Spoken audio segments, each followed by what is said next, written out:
Welcome to Prince Shorted House. Exercise number 9, 10, 11 and 12. Progressive September 2021. 140 words a minute. हमारे YouTube channel पर यही exercises already आपको 80 words a minute and 100 words a minute जो upload हो चुकी है मिलेंगी। लिखिए और प्रैक्टिस कीजिए। आने वाले पार्लियामेंट रिपोर्टर स्किल टेस्ट के लिए या किसी भी कोर्स के लिए आपको अच्छी स्पीड की ज़रूरत है, इसलिए हम रेगुलर एक्सरसाइज देने की कोशिश करते हैं। 140 words a minute. Be ready, start. It is my privilege this evening to greet you all my fellow citizens at homes and abroad on the 13th anniversary of our independence and to convey to you my good wishes. It will be my endeavor as the first servant of the people to exert myself to the utmost for the service of our people and our country. I hope to return in some humble way the affection and regard I have enjoyed from all sections of society for 45 years of my political life. 30 years have gone past since we became free. The events of the recent past have proved the maturity of thought, confirmed our belief in the democratic way of life. Today, we can hold our heads high as the world's largest democracy. This by itself is not enough, and if the democratic way of life is to last, we must look inwards and examine our thoughts and actions. The democratic way of life must result in a rapport between the mass of our people, particularly those living in the rural areas, our political mentors, and the administration. Life for our long suffering people, many of whom live well below the subsistence level, can have no hope unless it has substantial inbuilt economic and social substance. Only then can we mobilize our enormous human resources to actively participate in the task of nation building. We have in these last 30 years experienced success and failure, happiness and sorrow. We have to end poverty, ignorance and disease and inequality of opportunity. The ambition of the greatest man of our times, Mahatma Gandhi, was in white tear from every eye.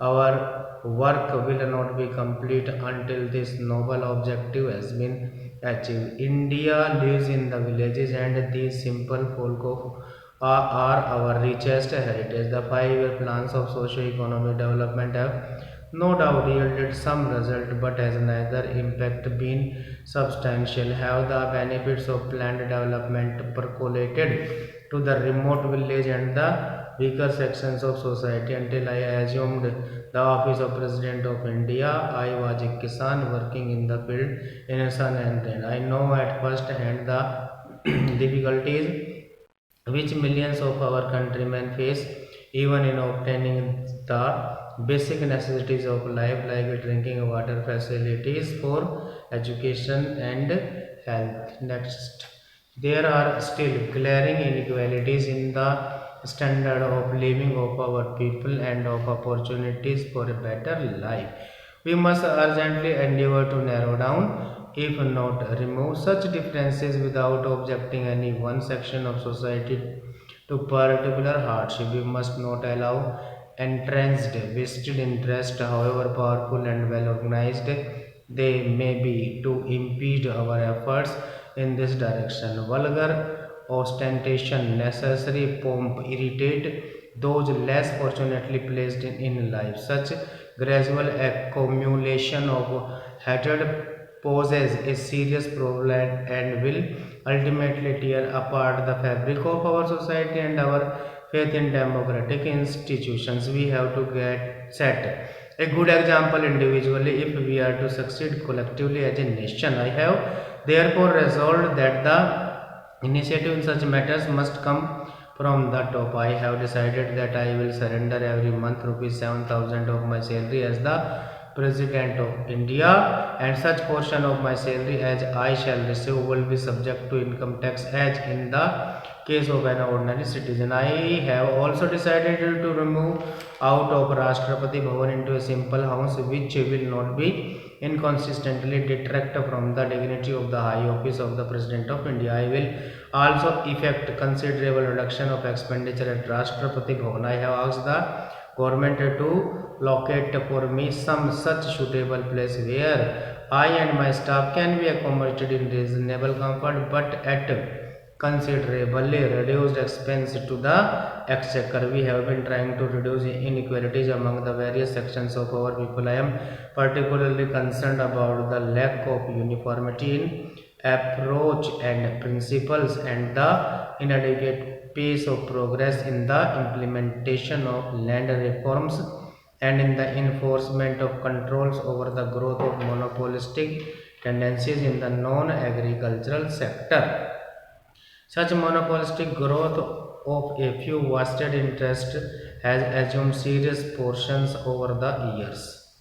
Political corruption, demoralization in the public services, and a deterioration of standards in life are directly related to black money and pressures which a few antisocial elements in our society can exert to disrupt national life. We are today worried about rising prices which affected even the basic necessities of life. The upward spiraling prices show little sign of abatement. A small section of our community who are better organized are managing to obtain illusory reliefs from time to time. Such reliefs are unfortunately neutralized even as they are announced by the machinations of a few watchful and unscrupulous section of our society which preys on human misfortune. Next para. Mr. Chairman and members of Commission, on behalf of the Government of India, I welcome you to this country and to this place. India has long been associated with the United Nations because India has believed in the aims and purposes of the United Nations.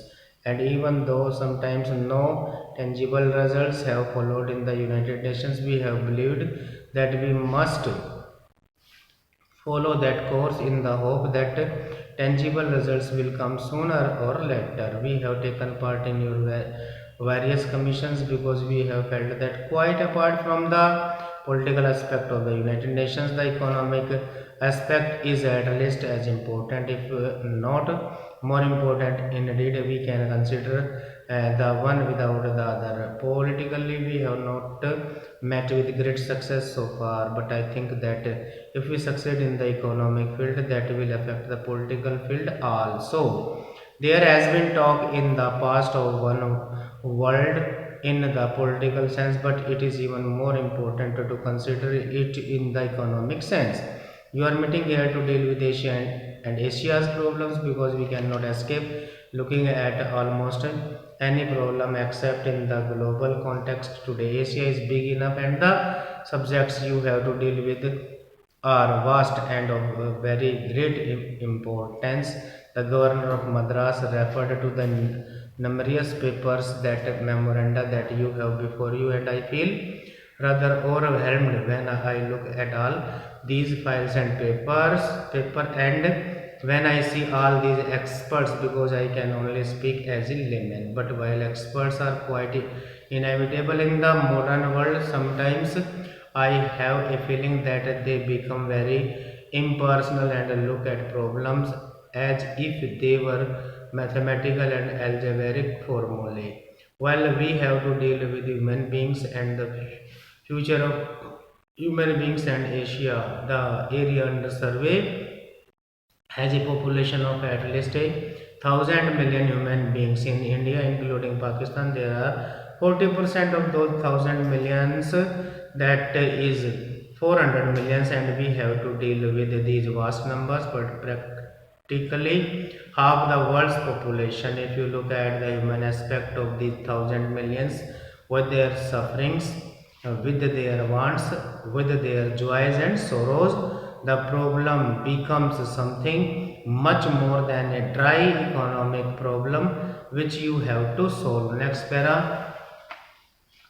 Now, for many years past, most of these problems have been considered in the world context, and I had a feeling and I still have that feeling that the continent of Asia is somewhat neglected, somewhat overlooked. It is not considered important enough for as much attention to be given to it as is given to certain other parts of the world. Possibly that has been so because most of the people who are considering these problems were themselves intimately connected with the other parts of the world, and naturally they thought of them in the first instance. Naturally, also, if I have to consider these problems, I would attach more importance to Asia because it affects me more intimately. About that kind of reaction apart, it is quite obvious that you cannot consider the problem of Asia or the problem of Europe or the problem of America or the problem of Africa in isolation from the problem of other countries. It just cannot be done, and if some countries which are fortunate enough today think that they can lead their lives in isolation irrespective of what happens in the rest of the world, it is obvious that they are under a misapprehension. Today, if one part of the world goes down economically, it has a tendency to drag others with it, just as when fortunately war breaks out, other people who did not want war are involved. So it is not a question of the prosperous merely out of the generosity of their hearts, helping those who are not prosperous, though generosity is good thing. But it is a question of an enlightened self-interest, realizing that if some parts of the world do not progress, remain backward, they have an adverse effect on the whole economy of the world, and they tend to drag down those parts that are at present prosperous. Therefore, it becomes inevitable to consider these problems in the global way and to pay even more attention to those parts which are relatively backward. Asia has been for generations past is in a some static and backward condition, but during the last few years mighty forces have been at work in Asia. These forces inevitably thought in terms of political change to begin with, because without political change it was not possible to any far-reaching to enduring economic change. Large parts of Asia were colonial territory dominated by other countries from that concession that have obtained some advantage sometimes, while it did undoubtedly in a sense shake up that static condition. At the same time, it intended to preserve it to for the benefit of the people. Stop. Thank you.